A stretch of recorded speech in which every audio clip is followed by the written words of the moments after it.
বিসমিল্লাহির রহমানির রহিম। একটা কথা যে বাংলাদেশের যখন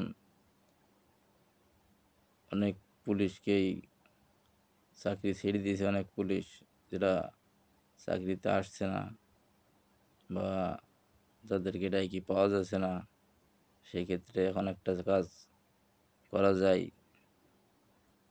এই কাজটা করলে কেমন হয় সেটা আপনাদের মতামত জানাবেন। অনেক ছাত্র ভাইরা আছে লেখাপড়া শেষ করে চাকরি পাচ্ছে না, বেকার ঘুরে বেড়াচ্ছে। যারা চাকরি পাচ্ছে না তারা তো খারাপ সময় কাটাইতেছে। খারাপ সময় কাটালে তো হবে না। তাদের যদি এখন চাকরি দেওয়া হয়, তার একটা কাজ পাইলো, সে কাজটা করলে তার পরিবার চলবে। যারা বেকার লেখাপড়া শেষ করে চাকরি পাচ্ছে না তাদেরকে চাকরি দিলে ভালো হয়। এটা পারে সরকার দিতে। এখন সরকারের লোক লাগছে, সরকার চাকরি দিবে।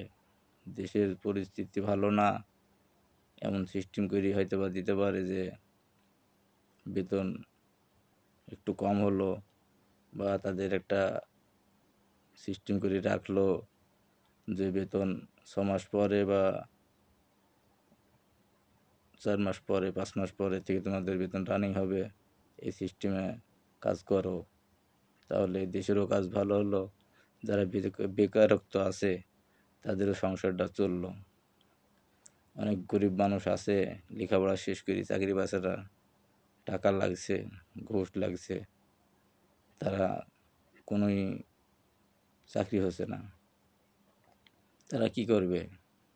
মনে করেন এখন আর্মির লাইনে দাঁড়াতে হবে, লোক লাগবে 100 জন, লোক দাঁড়িয়েছে 1000।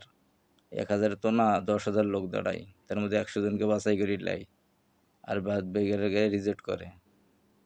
এখন যেগুলো রিজেক্ট করছে সেগুলো কী করে খাবে? তাদের তো চাকরির দরকার আছে। তারা যে কোনো একটা কর্ম করে খাক। যেমন আনসারের লোক নেওয়া হয়েছে, আনসার ভিডিপির লোক নেওয়া হয়েছে, তারা কাজ করে খাচ্ছে, তাদের সুযোগ দেওয়া হয়েছে। এভাবে যেসব ভাই বেকার বসে আছে তাদের তো যে কোনো একটা কর্মে লাগিয়ে দেওয়া যায়। এটা তো ইচ্ছা করলে সরকার